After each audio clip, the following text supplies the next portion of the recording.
everyone, Joe here from ActionX. Welcome to What's in the Tuber. Welcome back. If this is your third Doom Patrol Season 4 episode review, I don't have my mask on because, well, my house is currently in Christmas mode, so a lot of things got to reorganize. I can't find my mask anywhere, and that's one of the bad sides of having a Christmas party because I'm still in recovery mode of fixing up my place after said party, and I can't find the mask anywhere. So hopefully by next week we will have the mask back on the show. So for right now, you have to get used to my face. This week on Doom Patrol, or last week's episode of Doom Patrol, because we're still playing a little bit of catch up. But now, well, as of tomorrow, we should be back to normal, and then we'll be posting for the next 2 weeks regularly, and then it's on hiatus again until at some weird point in 2023, which honestly, I'm not a big fan of this, release strategy HBO Max is doing, where like they're now splitting them up into 2 parts in order to have 2 consecutive periods of new episodes instead of just binging them all. Well, not binging them like in terms of like a one sitting type of thing, but just in terms of just you're gonna binge watch them every week and then you burn out the foot. And again, weirdly enough, I don't know why they did. I feel like this year they did it a little bit better, where they did, okay, you did 6 episodes of Titans, then you did 6 episodes of Doom Patrol, and then before that you had Pennyworth. So I feel like they fixed their shit a little bit, so you get like a brand new DC TV episode every week. I'm not sure if that's going to continue, what the plan is for Titans, if it's going to come back as soon as we come back in January, or if it's going to be much later on. Who the hell knows? Because right now everything's under fire. You know, it's a CW, DC, HBO Max. It's like, you can't really predict anything. It's got to be like a critical success darling and a ratings massive juggernaut for it to be guaranteed anymore, which I'm like, damn. Remember the good old days when mediocrity was like great? Anyways, I'm bullishing here. Actually, speaking of mediocrity, this week's episode of Doom Patrol, we actually go through the mediocrity. I lost my sense of English for a second. This episode was a bit different. I personally felt like it was trying to be a little bit emotional of the 3 so far. I will be a little bit remissive that I feel like this is the weakest episode of the season thus far. I did not enjoy it as much as last week. I feel like this felt like, you know, we're getting to like the next thing, and this had to be like we have to like move things along to get to the next thing, which I do understand when you have an episodic TV show that has a story, especially. And again, I know there's no excuse. Like usually it's like, you know, oh, if it has 12 episodes, it needs to be 12 perfect episodes. It's not going to be the case. I'm sorry. This felt like it was just the middle of the road. Like we're just getting to the point, like the next episode or the following episode will be the one that really drives it home, but you have to set these things up. And not to say I wasn't amused by the premise, the main premise of this episode. It definitely felt like they were having a lot of fun with the making of this episode. So I guarantee you there was the upside in that. But for me, it felt like it felt like that this is mostly focusing on the character story, and we're not going back to the main story. Like this definitely did not progress the main story a bit, which again is fine. I'm not trying to criticize like, oh, every episode needs to be. It's just my case is like, well, when you have less episodes to tell, then you might really want to like accelerate, not a lot, but a little bit on that gas pedal with the story. But again, you know, I thought this was still good. It's traditional Doom Patrol episode, like, you know, it's the very wackiest of episodes, plots to kind of get things going along, and you know, it works somewhat. Again, it's more like we'll find out more answers as we go along with the season, but right now it just kind of leaves me a little bit like, okay, it's interesting. We still don't know a lot about what's going on, but again, middle of the road, as always. Let's go for the butcher recap and talk about this week's episode of Doom Patrol. So we begin at the household. Rita is slumming in of her failures, not being a leader anymore, not having a purpose to life, so she's just binge watching a lot of her old movies. She's watching a movie that she was supposed to star in, but she got replaced with another actress, so she's watching that movie out of spite. And then she's eating some, like, a freaking whole ass chick, which again, I still have to wonder, how does the Doom Patrol afford everything? Like, I'm pretty sure Calder paid out the house, or it's just land by this point, so property wise they don't have to pay rent or mortgage. But where's the food coming? Where's all this alcohol coming in? Like, you know, they don't have a consistent income that we're aware of that is sustaining. Well, I know Robot Man and Larry don't really eat or drink or do anything, so like they're totally fine. But you still have like 4 people living in this house. Like it's not cheap to, like, you know. Well, we're also the kids. I'm just going into my own minute details. There's a knock at the door. Rita answers it. No one's there, but weirdly enough, a flyer shows up. It's called the Rita Farm Festival, where a local movie theater, ironically in their town, is throwing a a watch-a-thon marathon of a lot of Rita's, classic movies, which I'm like, okay, first of all things to happen in this small town, like the actress herself, who a lot of people hate. Let's be honest. The Doom Patrol are not the best known people and not the most popular people in this town. They fucked up so much shit in the last 3 seasons alone that A, they wouldn't be fans of Rita Farr. B, they don't even know Rita's alive. They just assume she just disappeared and died. And again, why in this particular small town is there going to be a Rita Farr festival? Like Rita, I know she isn't in the right mindset right now. She isn't thinking correctly.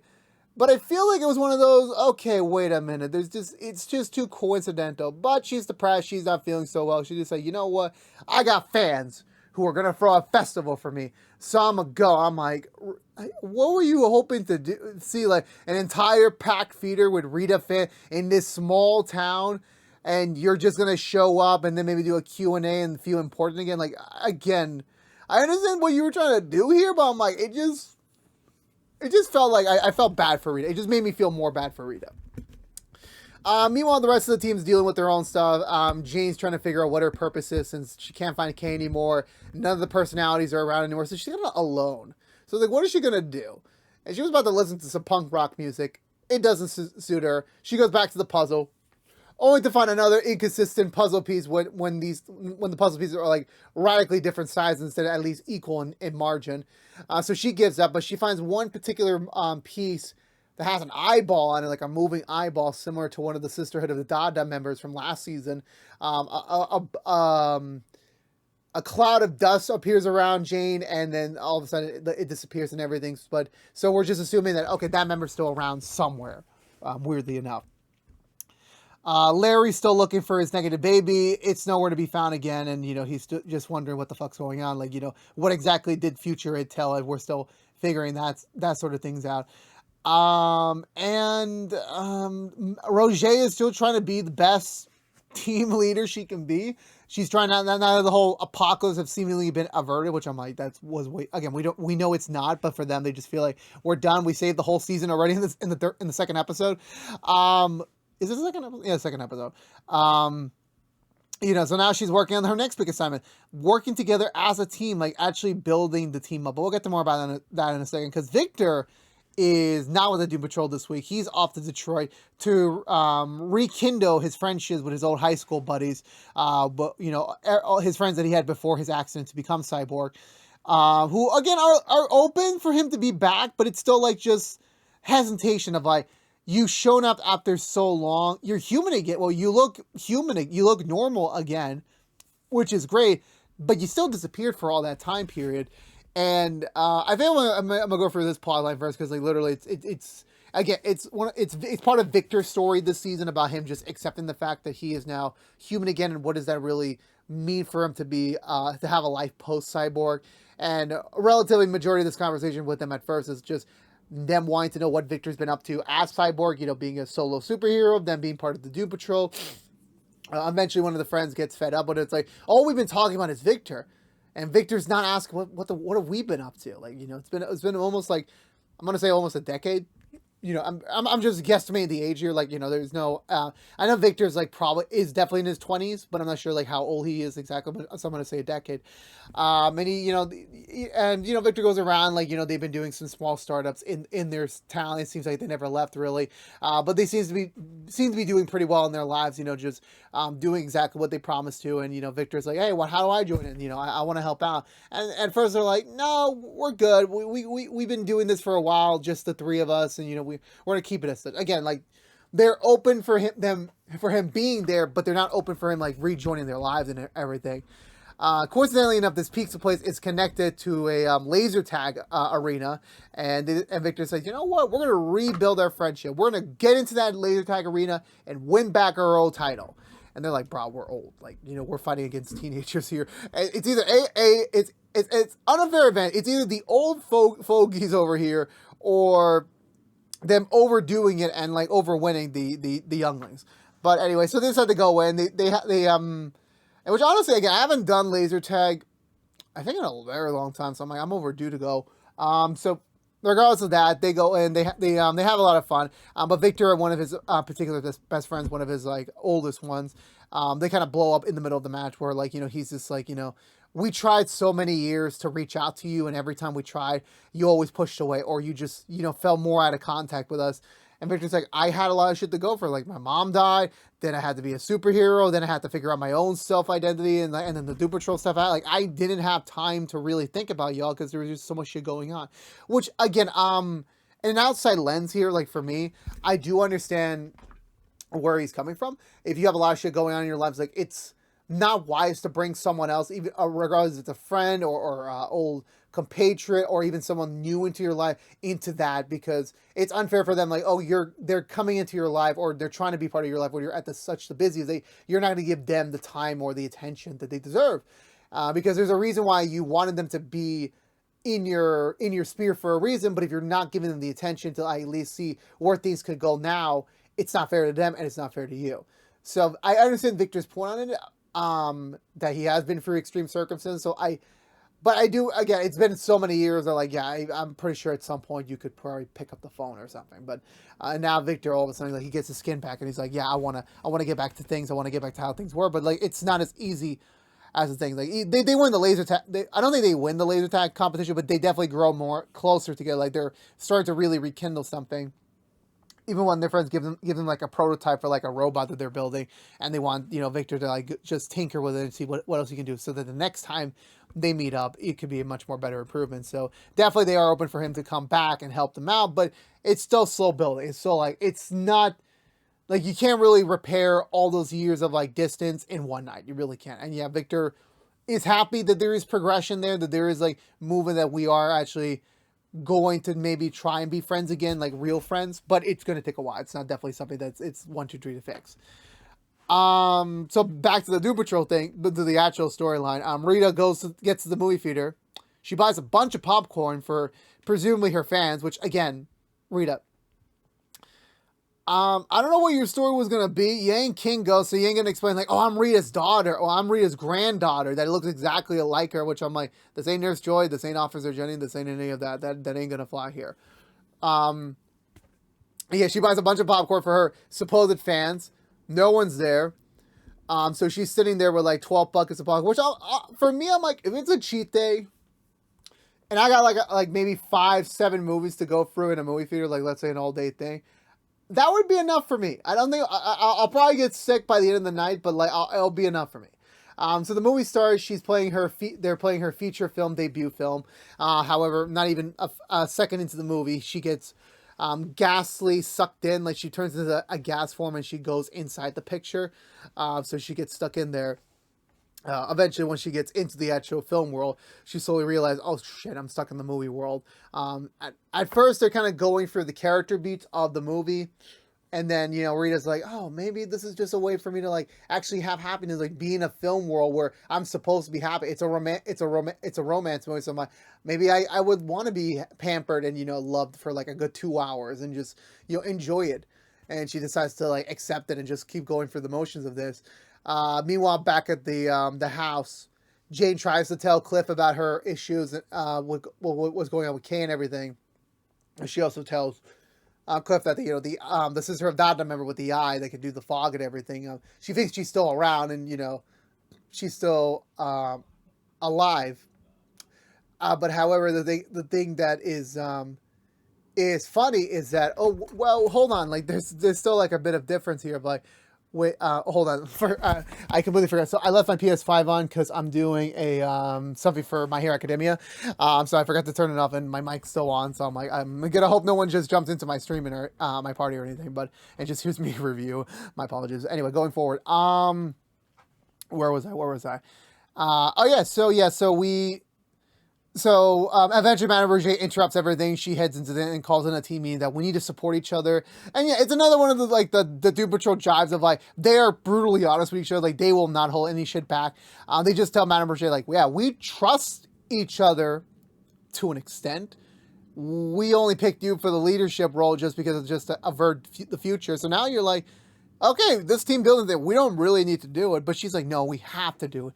We need to grow closer because, like, yeah, we supposedly averted the butt apocalypse, but we can still grow more as a team, especially starting with Rita. We need to repair the damage we caused to Rita last week. So let's go to the movie theater. Let's go support our friend, regardless how the state is of the festival, which is piss fucking poor.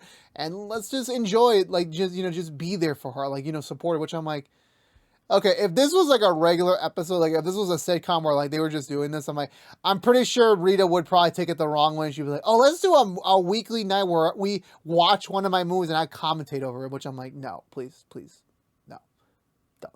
I know that's just totally something that I would come up with, but like, no, not gonna happen. So they get to the movie theater.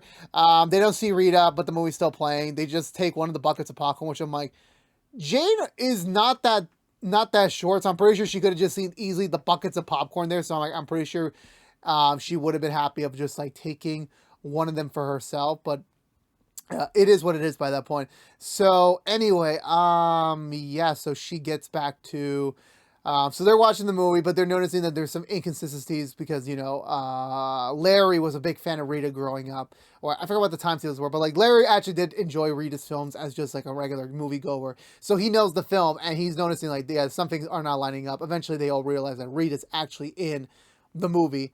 And for some reason, Larry, Cliff, and Jane go into the movie, except Madame Roger, which I'm just dumbfounded why she didn't get to go along with it for the ride. So they go into the movies. Rita goes into her next movie, which is a horror movie that she apparently had like some sort of PTSD damage over. Madame Roger heads back to the house. She looks for Niles' files. She finds the supposed villain that's causing all this entire situation. And Niles had the listing of like blacklisting all the information how to beat her, which I'm like, brah, Niles, you fucked up. Like, you wouldn't even think of like trying to like uncensor these, when you're about to die. Because, this would have been a very, useful asset for your team to have. But no, you just blacklisted everything, which I'm like, oh, that's Niles. Timothy Dalton, we miss you. Anyway, where was I going with that? Yeah, so Madame Rouget accepts defeat. She just starts drinking, and she's like, yeah, I'm just doomed to always touch and destroy everything I try to, like, help or be involved with. So I'm like, I accept my fate. I'm just going to live in this house for the rest of my life and suffer. So they're all going for their motions. Rita's in the second movie. I think Cliff and Jane are I think they're all in different aspects of the second movie. But I think Larry's in another movie. I think he's still in the romance movie for some reason. I don't know how that exactly works. Where did we go from there? I want to say after that we get to... I know Larry's talking to one of the movie characters that kind of is self-aware a little bit. And then they eventually jump over to the third movie, which was apparently a Star Trek ripoff movie that Rita was hoping to, back in the day, like, elevated to, like, the next Star Wars and the next big thing. But no, it just failed. It just was a failure. And it was actually Rita's first box office failure, which I'm like, bruh. But weirdly enough, there's this weird fourth guy, which I'm like, why do you look like Bloodwork from The Flash? And I'm like, oh shit, it's Bloodwork from The Flash. It's like, I think this is the second time, not the second time, but the second time I remember vaguely of like a DC character popping in another DC show as a different character. I think last time was Rahul Kohli, who was technically in iZombie, which isn't a DC show. It's one of those DC Vertigo shows. So it kind of is canon in the DC world in a way. And then he popped over to Supergirl playing a different character, which I'm like, interesting. I mean, he plays just a random character that was in the movie, but it's interesting. That was interesting, to say the least. Eventually, the real villain of the play, I forgot what the name was. It's some weird, very obscure villain that, like, I can't remember the name. She traps everyone except Rita into a cage that's beyond a fire pit in the world. She tells Rita, like, you have something that I want, something that you took away inadvertently, and now I want it back. Eventually, Rita discovers, like, yeah, you're trying to take my emotions. Well, I'm like, screw you. I'm not doing that. I'm going to save my friends. And she decides to cross the bridge of fire, giving a little speech of, like, how, like, this is her found family, that, she would be blasted if she would, give up on them and everything. Which, again, proves that, like, yeah, Rita still cares about them, even though they kind of stabbed her in the back. Because, like, again, this is all she has left. Like, they're all messed up like her. And again, they're all fucked up. And like, I don't think they're ever going to find a place beyond this group. So I'm like, they kind of have to stick together. Eventually, however, Rita eventually, I think she gives enough emotions to the woman, and the woman disappears. The bridge starts to collapse with the fire and everything, which I'm like, who the fuck built a fucking wooden bridge with rope over a fire source and expect this was going to last forever? Rita starts to fall. Eventually, Negative Baby comes in to kind of begin to save them. However, it attacks the not Bloodwork from who's helping Rita by holding one of the bridge support ropes with its hands. And the Negative Baby attacks it. We're assuming that Rita eventually falls into the lava pit and, presumably dies. So they all leave the movie world, but Rita's totally passed out, unconscious. They head back to the manor, not knowing what the hell's going on, and Rita's still unconscious, and that's kind of where we end the episode. We're like, what the fuck happens to Rita now? We don't entirely know. But again, for me, I think this episode was all right. I think it was more enjoyable than I was recapping a little bit. Like, Victor's self-journey of, like, trying to reconnect with his friends, like, I think it can relate to anyone, like, when you're an adult, like, trying to reconnect to your high school friends or, like, maybe your early college friends, like, trying to get that second kindling going. Sometimes it works, sometimes it doesn't. But I do appreciate that Victor is following his dad's advice of, like, trying to find something new to do, trying to find a purpose beyond Cyborg. This could be it, this could not be it, but definitely this was necessary for him to, like, start to, like, repair some of the damages he had to cause in order for him to, like, operate as Cyborg. And now that that's over, how will that lead things? Will that be a major part? Will that tie into the main plot somehow? Who the hell knows? But that was fun to see. Them mentioning the Sisterhood of Dada again. Again, to be completely honest with you, season 3 was so long ago. It really was. I completely forgot everything about the Sisterhood of Dada. And I was like, what did she do again? What happened? I think did Jane let her go in season 3? I'm like, I completely forgot. I have to do a rewatch of season 3 someday. Actually, no, I just remembered I was supposed to actually do a season 1 full spoiler review back before the season came out, which I'm like, I completely forgot to do. I apologize. I'm just gonna retcon and say, if we get a season 5, I'll do it then. I already got enough on my platter for this coming year that you're not ready for what we got planned. You're not ready. Meanwhile, for everyone else, for the main Doom Patrol, like, this was mainly Rita's episode. Her kind of like just processing her grief and processing her depression in, like, a weird nostalgic way, which I'm like, I know that was the title of the episode, of her trying to remember the good times, trying her to remember there are good moments in life, and definitely appreciate what you have now, which again is necessary. Again, what was the whole point of the emotions taking away? I don't know if that's meant to be a side villain or it's just something that it is related to the main plot. Again, who knows? Like, this is, again, like I said before at the start, this is definitely one of those middle episodes where, like, we are coming along to the next plot point. We are continuing along. That does take time to get through, and hopefully what this episode kind of like did for the show or did for the characters definitely will have impact when we come back in either the next episode or eventually at some point by the end of the season. It will have a purpose, but right now we're just kind of dragging along over here. But overall, yeah, it's still another funny episode. I definitely enjoyed it. It definitely, for me, still is the weakest of the 3. Not to say that's a bad thing, but out of the 3 so far, I just enjoyed it the least. But again, it's still good in my opinion. So for me, I'm going to give this episode 1.5 thumbs up. Let me know in the comments below what you think of this week's episode of Doom Patrol. Let's have a conversation down below because I would love to talk to you about it. But that's going to do it for me today, everyone. So if you're unaware, this has been What's the Two from ActionX, reviewing every episode in the 4th season of Doom Patrol. If you want to know what we're doing normally, What's the Two, besides our Doom Patrol episode reviews, we are currently doing nothing else. We are on a winter break. Our other shows are either done or they don't come back to next year. So it's just Doom Patrol for the remaining of the week. Or for the remaining of the year. We are doing the Santa Claus review, which I should get to work on that tomorrow, which we will be reviewing the 1st season of the Santa Clauses. So I'll be out hopefully before Christmas, hopefully. Fingers crossed. But if you don't care about Doom Patrol, you'll be able to come back tomorrow for the next Doom Patrol episode review, which will put us back on path for 2 weeks, and then we will go on a break. And I'm like, I don't really like this method. It's weird. It's really weird. I prefer, like, the traditional method. But I'm old fashioned like that. I'm old fashioned like that. But again, this has been What's the Two from ActionX. Please subscribe to us on YouTube.com/ActionX videos. Ring that bell for notification when our next video is live.